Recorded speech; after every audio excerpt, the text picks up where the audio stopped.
Installing a rear 2.5-inch drive backplane.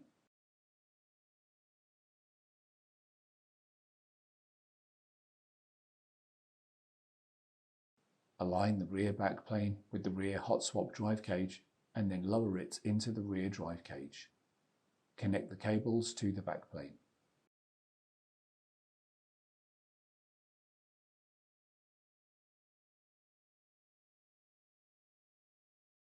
Install the air baffle into the rear hot swap drive cage. Install the top cover.